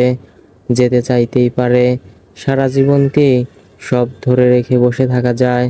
বাবা মায়ের সাথে বেশি দিন অভিমান করে থাকা যায় না। খাবার টেবিলে বসে সবাই খাচ্ছে। হঠাৎ গমগমে কণ্ঠ ভেসে এলো বাঁ পাশ থেকে। মিতা মাথা উঁচু নিচু করে আছে। ভদ্রলোক বলল, তুমি ফিরবে কবে? পাশ থেকে আরেকটা ভারী কণ্ঠ বলল, মাসখানেক পর ফিরব। তাছাড়া মিতার পাসপোর্ট আর ভিসা করতে দিয়ে যাব। হয়ে এলে ওকে পাঠিয়ে দিবেন। মহিলা কণ্ঠে বলল, কেন? ওরা আবার কিসের পাসপোর্ট ভিসা? শোনো ফারদিন, ওর সাথে তুমি কোনো প্রকার স্বাভাবিক বৈবাহিক সম্পর্কে যাবে না। এই মেয়েকে আমি যেভাবে নিয়ে আসছি ওইভাবেই ফেরত পাঠাবো। কত বড় বাটপার গোষ্ঠী এরা! দেখো কিভাবে মাথা নিচু করে দেখছে সব। ভাবখানা এমন, ভাজা মাছ উল্টে খেতে জানে না। উল্টে দিব তোমার মাছ। মিতার প্লেটে তখন সত্যি একটা মাছ, ভাজা মাছ ছিল। আহ তামান্না! ভদ্রলোকের কণ্ঠে বিরক্তি। তুমি এক কি পেঁচাল শুরু করেছো অশিক্ষিত মহিলাদের মতো। আর বাটপাড়ের গোষ্ঠী আবার কি? ভুলে যাও কেন? এটা আমার চাচার ছেলে, আমার ভাই হয়। মুখ ঝামটালেন তামান্না খানম। ফারুক জামাল সাহেব সেদিকে পাত্তা দিলেন না। ফারদিন চুপচাপ খাচ্ছে আর তার ওইসবে কোনো মাথা ব্যথা নেই। মিতার গলা দিয়ে আর খাবার নামতে চাইল না। সে তবুও প্লেটের অবশিষ্ট খাবারটুকু শেষ করলো। তামান্না এই নিয়েও একচোট কথা শোনালেন, দেখো দেখো কেমন প্রোগ্রেসে খেলছে। কি হাবা তারে মেয়ে! মিতা না পারতেই বলল, খাবার অপচয় করা উচিত নয়। আল্লাহ অপছন্দ করেন না। আমার বাটপার আব্বারও পছন্দ করেন না। তামান্না সহ টেবিলে থাকা ফারদিন, ফারুক আর তারিনকে অবাক করে দিয়ে সে উঠে হাত ধুয়ে নিজের প্লেট ধুয়ে রুমে চলে গেল। মিতার সব কিছুতেই বিরক্তিবোধ হচ্ছে। গহনা, কাপড়, মেকআপ সবকিছুই তার কাছে তুচ্ছ মনে হচ্ছে। অথচ এই তো 1 মাস আগেও তার শাড়ি গহনার কত কত শখ ছিল। জানালা দিয়ে মস্ত বড় একটা চাঁদ দেখা যাচ্ছে। চাঁদের আলোয় পুরো রুমটা রূপালি রং ধারণ করেছে। অথচ তার কাছে তাও যেন বিষাক্ত লাগছে। এমন রাতগুলোতে আপা আর সে এক বিছানায় জড়াজড়ি করে ঘুমাতো, গলা ছেড়ে গান গাইতো। মিতার চোখের কোণ বেয়ে নেমে আসা অশ্রুও চাঁদের আলোয় চিকচিক করছে।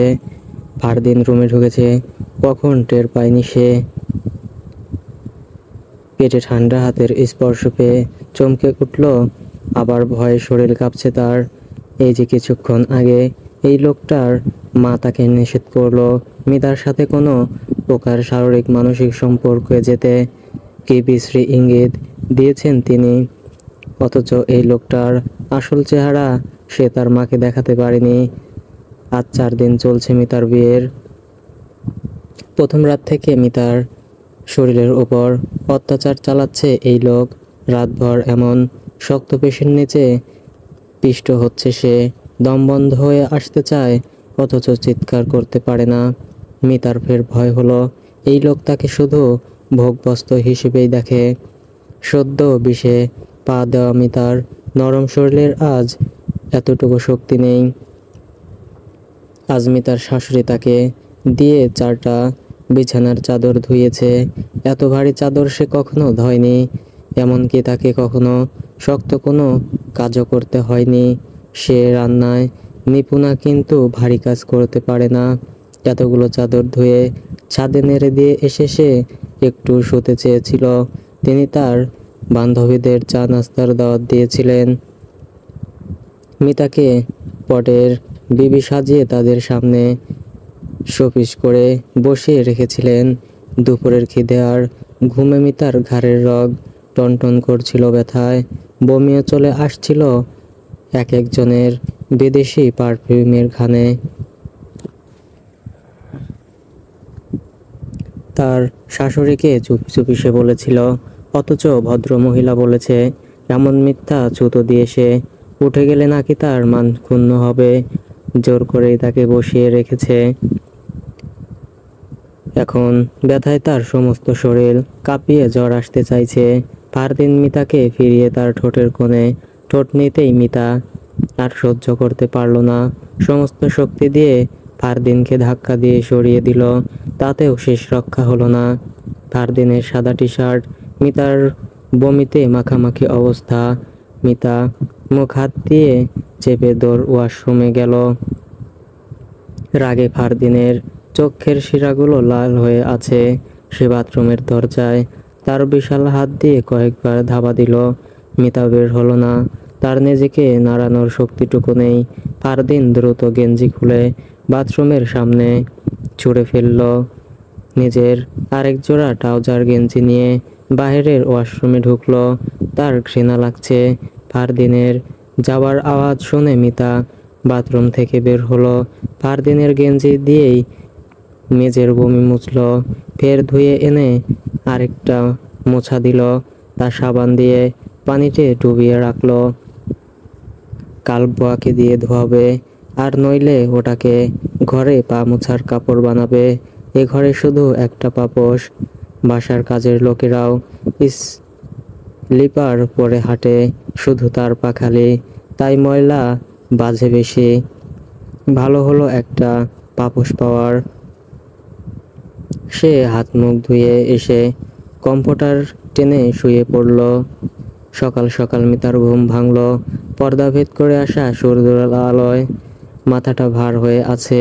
এই সময়ে সে সকালের চা পান করত। বিগত কয়েকদিন যাবৎ সে নিয়মের বাইরে সে অস্থির জীবন পার করছে। আহত জীবনে আছে নাকি ছিটকে গিয়েছে বলা যাচ্ছে না। তার তো আর 1 মাস পর বিশ্ববিদ্যালয়ে ভর্তি পরীক্ষার দেওয়ার কথা ছিল। এই সময় সে ঘুম থেকে উঠে পড়তে বসে। আজ এই মুহূর্তে সে আরেকজন পুরুষের বিছানায় শুয়ে আছে। অস্বস্তিতে আবার গা গুলিয়ে উঠতে চাইল। রশ্মিতা আজহার দাদি খুব শখ করে তাদের 2 বোন 1 ভাইয়ের নাম রেখেছেন রৌনক, রুদমিলা, রশ্মিতা। সেই দাদি এদের 3 ভাই বোনের জীবনের 13টা বাজিয়ে এখন ঠ্যাঙের উপর ঠ্যাং তুলে পান চিবোয়। সেই জন্যই রুদমিলা দাদিকে অপছন্দ করে। এদিকে বুঝলে সে হায়, তার কিছুদিন আগে যদি বুঝতো, তাহলে কি আর জীবনটা আগের মতো হতো না। বাবা চরম ভক্ত মানুষ, অসম্ভব। মিতা বহু কষ্টে নিজেকে হিচড়ে দাঁড় করালো। সে এই সুন্দর সাদা রঙের দেয়ালের ঘরটা ঘুরে ঘুরে দেখল। জলপাই রঙের পর্দা, কনস্ট্রাক্ট করা বিছানার চাদর, ডিভান, আলমারি, ড্রেসিং। মিতার মনে হলো সে একটা খাঁচায় বন্দি, বাঘের সাথে রোজ রোজ এক পাতে ভাত হবে, খেতে হবে। আচ্ছা, এই যে সবাই সংসার সংসার করে, এই ঘরটা কি কখনো তার সেই সত্যিকারের সংসার হবে? মিতার হঠাৎ সাদিকের কথা মনে পড়ল। চোখ দুটো ঝাপসা লাগছে মুহূর্তেই। আচ্ছা, সাদিক এখন তাকে ছাড়া কি করবে? সে কেমন আছে? তারপর হঠাৎই শম্পিত ফিরল। এইখানেও ট্র্যাজেডি। শালার জীবন তার থেকে শুধু নিয়েই গেল, কিছুই দিল না। এই যে এত রূপসী রশ্মিতা, কেউ তার দিকে কখনো নজর ভয়ে তাকিয়ে দেখেছে? সাদিক ভাইয়ের মতো মানুষ, সেও নাকি শেষ পর্যন্ত আপাকেই পছন্দ করে। আপা তো আজীবনই প্রেম ভালোবাসা অগ্রাহ্য করে এসেছে, অথচ সে বিগত 4 বছর ধরে সাদিককে পছন্দ করে।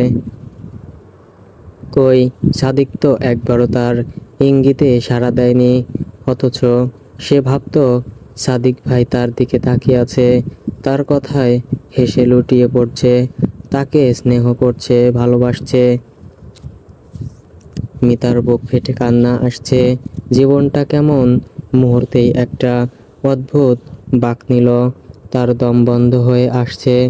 চিৎকার করে কাঁদতে না পারলে যেন মারা যাবে সে। দৌড়ে বিছানার বালিশে মুখ চেপে হাউমাউ করে উঠল। মিতার মনে হচ্ছে এক্ষুনি দম বন্ধ হয়ে যাবে।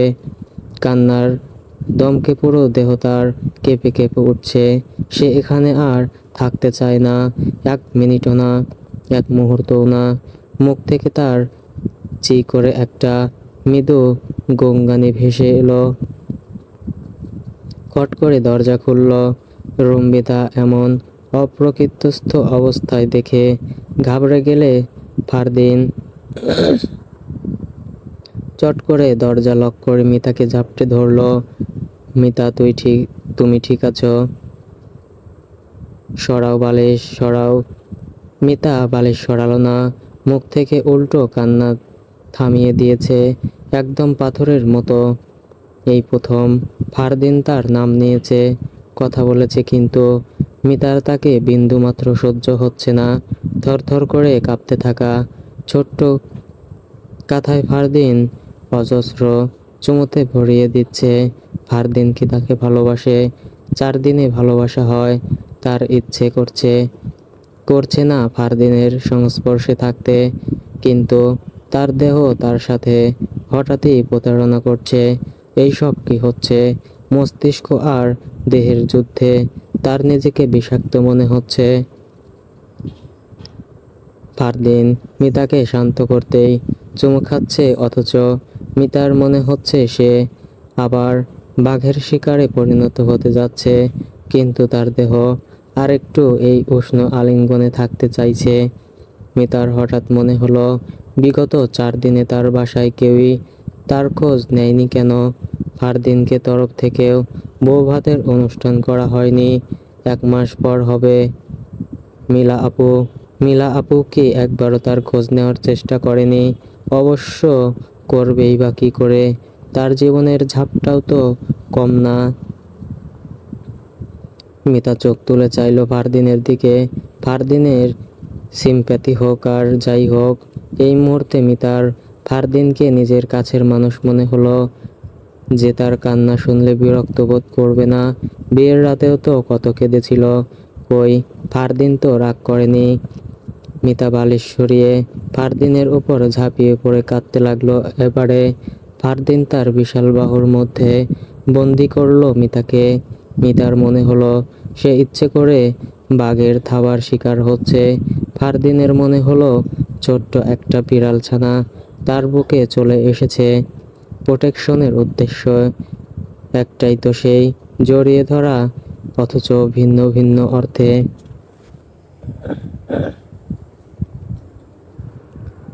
বাফেট খাবার বিষয়টা মিতার একদমই পছন্দ ছিল না। তবুও সে প্লেটে একটু একটু করে খাবার নিয়ে কোণার দিকের একটা টেবিলে বসে খাচ্ছে।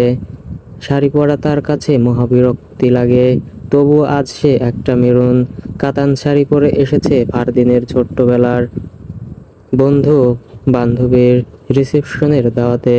ফারদিনের সব বন্ধু বান্ধবীরাই ডাক্তার, শুধু সে বাদে। এর মধ্যে দুজোড়া কাপলও আছে। ফারদিন দূরে গ্রে ট্যাক্সিডো পরে দাঁড়িয়ে আছে। কি যে সুন্দর লাগছে ওকে দেখতে, অথচ এত সুন্দর বেশভূষা আসলে একটা কুৎসিত চেহারা ঢেকে রাখার মাধ্যমে, যা শুধু রাতের আঁধারেই প্রকাশ পায়। মিতা কাউকে চেনে না। ফারদিন নিজেও আগ্রহ করে ওর সাথে আরো পরিচয় করায়নি। মিতাকে ভেতরে আসতে বলে ফারদিন গাড়ি পার্ক করতে গিয়েছিল। এরপর ভেতরে এসে একবারও মিতার খোঁজ নেয়নি। মিতাও বিশেষ একটা গা করলো না। সে নিজের মতো বসে বাকি সবার সাজ দেখায় ব্যস্ত হলো। আশেপাশের সবাই কি সুন্দর, ঝা চকচকে। এই শাড়িটা আপার, মানে মিলার বিয়েতে মিলার জন্য কত লাগেজ দেওয়া হয়েছিল। একটা বাদে বাকি সবই তার বাসা থেকে দিয়ে দেওয়া হয়েছে। গহনাগুলোও সে নিয়ে এসেছে। এইগুলোতে মিলার আর কোনো অধিকার নেই। এই সব শপিংই মিতার পছন্দের ছিল। মিলার চয়েস ভালো না ভেবে মিতার মা মিতাকে মিলার সাথে পাঠিয়েছিল সব কিনতে। ভাগ্যের ফেরে ঘুরে ফিরে তা মিতার গায়ে চড়ল। মিতার এইসব ভাবতে ভালো লাগে না, কিন্তু একলা থাকলে এইসব মাথায় ঘোরে। তার ছোট মস্তিষ্কটা আরো সংকীর্ণ হয়ে যায়, মন খারাপ হয়। তাই মিতা খাবার নিয়ে বসেছে, ধীরে ধীরে খাচ্ছে। বর বউকে দেখা যাচ্ছে স্টেজে, পাশে বাকি সব বন্ধুরা সবাই মিলে ছবি তুলবে তাই দাঁড়িয়ে আছে। কারো অপেক্ষা করছে সম্ভবত। ক্ষণিক বাদেই সবাই হই হই করে উঠল। স্টেজে একটা লম্বা চুলের মেয়ে উঠে যাচ্ছে। সব খুবই সিম্পল সেজেছে, অথচ কি অন্যরকম সুন্দর লাগছে। অবাক কাণ্ড, সেও মেরুন রঙের শাড়ি পরেছে। সবার সাথে হাত মিলিয়ে ফারদিনের কাছে গিয়ে দাঁড়ালো তিশা। ফারদিন মুচকি হাসলো। সবাই আরেক দফা হই হই করে উঠল। মিতার ভালো লাগছে না। এটা অদ্ভুত একটা অনুভূতি। সে বেজায় বিরক্ত বোধ করছে। আচ্ছা, তার কি উপরে যাওয়াটা ঠিক হবে? তার কি ফারদিনের পাশে গিয়ে দাঁড়ানো উচিত? সবাই তো কাপলরা ছবি তুলছে, তারাও তো কাপল। যেভাবেই হোক বিয়ে হয়েছে তো। হাবিজাবি ভাবতে ভাবতেই মিতার চোখ পড়ল স্টেজে সব কাপলরা বসে ছবি তুলছে, বরং বউয়ের সাথে ফারদিনের সাথে। মেয়েটা দাঁড়ানো, আর বেশিক্ষণ বসে থাকা গেল না। মিতা উঠল স্টেজে যাবার উদ্দেশ্যে। স্টেজে গিয়ে ক্যামেরার ফ্ল্যাশ উপেক্ষা করে ফারদিনের সামনে গিয়ে ডাকলো। শুনছেন? মিতার ডাক শুনে সবাই কম বেশি অবাক হলেও ফারদিন বিরক্ত হলো। প্রকাশ না করে জিজ্ঞেস করলো, কোনো সমস্যা? মাথা উপর নিচে নেড়ে সে বলল, আপনি কোথায় ছিলেন এতক্ষণ? আমাকে ভেতরে আসতে বলার পর থেকেই আপনি গায়েব। ফারদিন একটা মুখ ভেঙালো। এতক্ষণ সে খেয়াল করেছে মিতা কি করছিল, এসেই গিলতে বসেছে। একেবারে ওকে খুঁজেনি। এখন ইচ্ছে করে সবার সামনে অপদস্থ করতেই তার এইখানে আসা। ফারদিন বলল, এখানেই ছিলাম, তুমি অস্বস্তি বোধ করবে তাই ডাকিনি। এসো পরিচয় করিয়ে দেই। মিতা সবার দিকে হেসে তাকালো। সবাই অবাক হয়ে ওদের কনভারসেশন শুনছিল এতক্ষণ। আমার বউ রুস্মিতা। ফারদিনের সমর্থনটা অন্যরকম লাগলো মিতার কাছে। ভালো লাগা খারাপ লাগা দুটোর সংমিশ্রণ। এই জায়গাটা অন্য কারো ছিল, এই জায়গাটার একান্ত মালকিন আমি। ঠিক এরকমই অনুভূতি। সবাই কেমন বোকা বোকা হাসলো। বাংলাদেশে এমন অসম বয়সের বিয়ে অহরহ দেখা যায়, কিন্তু ফ্রেন্ড সার্কেলের মধ্যে এমন কিছু একটা অস্বস্তিকর, যেখানে ওরা বন্ধুরা মিলে এতক্ষণ অন্য কিছুরই ইঙ্গিত দিচ্ছিল। মেয়েটা দেখলো নিশ্চয়ই কষ্ট পেত বা মন খারাপ হতো। ফারদিনের হতে যাওয়া বিয়ে ভেঙেছে তার সবাই শুনেছিল কম বেশি। এক একজন এক এক জায়গায় থাকায় একসাথে হতে সময় লেগেছে, তাই ফারদিনের বিয়ে অ্যাটেন্ড করতে পারিনি। তাছাড়া ওর বিয়েটাও ফ্যামিলি রিলেটিভ ছিল, আর কেউ দাওয়াত পায়নি। রিসেপশন দেরিতে হবার কথা ছিল, অথচ ভেঙে যাওয়া বিয়েতেই যে ফারদিন বিয়ে করে এসেছে তা কেউ জানতো না। মিতা সবার চোখ মুখের এক্সপ্রেশন দেখলো, কিন্তু কি করবে বুঝতে পারলো না। মেরুন রঙের শাড়ি পরা মেয়েটার মুখে যেন কেউ নুন ঢেলে দিয়েছে। বুঝতে পেরেছে মিতা, এটা ফারদিনের কিছুমিছু হলেও হতে পারত টাইপ বান্ধবী, যার পাত্তা অলরেডি কেটে গিয়েছে। অন্যরকম আনন্দ হচ্ছে মিতার পেটের ভিতর। সে মেকি হাসি দিতে চাইলেও এখন তার সত্যিই সুখী সুখী হাসি দিতে মন চাইছে, এবং সে তাই করল। সবাই একটু কনফিউজড, এবং মিতাকে কি ভাবি বলে সমর্থন করবে। মিতা কম হলেও তাদের বয়সে 9 থেকে 10 বছরের ছোট। সবার সাথে পরিচয় পর্ব শেষে মিতা আবার গিয়ে বসে নিজের জায়গায়। সব বন্ধুরা মিলে ফারদিনকে অল্প বয়সী মেয়ে বিয়ে করার জন্য টিপ্পনি কাটলো, শুধু তিশা বাদে। তিশা নেমে এসে মিতার দিকে এগিয়ে যায়। কেমন আছো রশ্মিতা? কফির ছোট কাপটা থেকে রেখে উপরে তাকায় মিতা। ভালো, আপনাকে চিনতে পারলাম না, দুঃখিত। আমি তিশা, তোমার বরের বান্ধবী। বান্ধবী শব্দটা এমনভাবে বলেছে, ইংরেজিতে ন্যারেট করলে এটা গার্লফ্রেন্ড হয়ে যাবে। মিতা মনে মনেই বলল, বান্ধবী হতে যাবেন কেন বলেন না, প্রাঙ্গণ প্রেমিকা ছিলেন যত সব। ও আপু, বসেন প্লিজ, হেসে উত্তর দিল মিতা। সামনের চেয়ার টেনে বসতে বসতেই তিশা মিতার দিকে ভালো করে এক নজর দেখে নিল। শুনেছি তোমার বড় বোনের জায়গায় নাকি তুমি জোর করে বিয়ে বসেছ। বোনের বরকে এতই ভালো লেগেছিল? তোমার বয়স তো খুবই কম, অনুভূতি কেমন? বলেই সামনে রাখা একটা চিজ বল মুখে দিল তিশা। মিতা আর খেতে পারল না। তখন না ওনার বন্ধুরা বলল তিশা ডাক্তার, বিদেশি থেকে হায়ার স্টাডি করে এসেছে, অথচ তার বাক্যের ব্যবহারের যাচ্ছে তাই অবস্থা। খাবারটা গলায় আটকে আছে, মিতার চোখ দুটো জ্বলে যাচ্ছে, তবে দমে যাওয়ার পাত্রী সে না। আর যাই হোক, মিথ্যের প্রতিবাদ সে অতি অবশ্যই করে। এই বয়সে সিঙ্গেল থাকার চেয়ে আমার মতো বয়সে বিয়ে করে ফেলাই ভালো না আপু? আপনিও আপনার চেয়ে একটু বয়স্ক কাউকে দেখে বিয়ে করে ফেলুন, কনে সাজার এক্সপিরিয়েন্স আপনারও হবে, তখন আর জনে জনে অনুভূতি জানতে চাইতে হবে না আপু। তিশা মাথা নিচু করে হাসলো। মিতা সেখানে থেকে উঠে চলে গেল। মিতাকে দেখেছ? তোমার সাথেই এই টেবিলে বসে থাকতে দেখেছিলাম, ওয়াশরুমে গিয়েছে হয়তো। আচ্ছা ফারদিন শোনো। ফারদিন পিছন ফিরে তাকালো। তুমি ভালো আছো?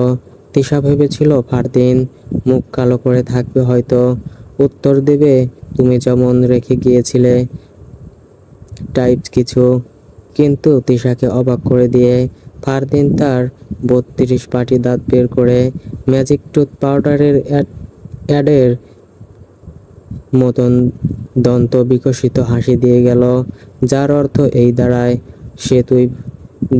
যে তুই ভাবছিস তুই গেলে আমি দেবদাস হব, যা ভাগ।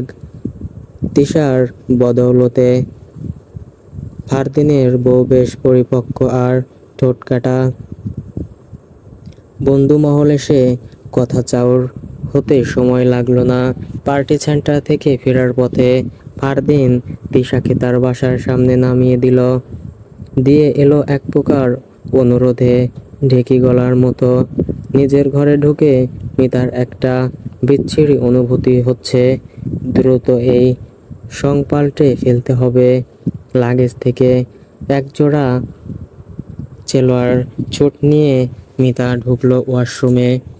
মিতা যখন নিজের রুমে যাচ্ছিল, ফারদিনের বাবা তখন ফারদিনকে নিজের রুমে ডাকেন।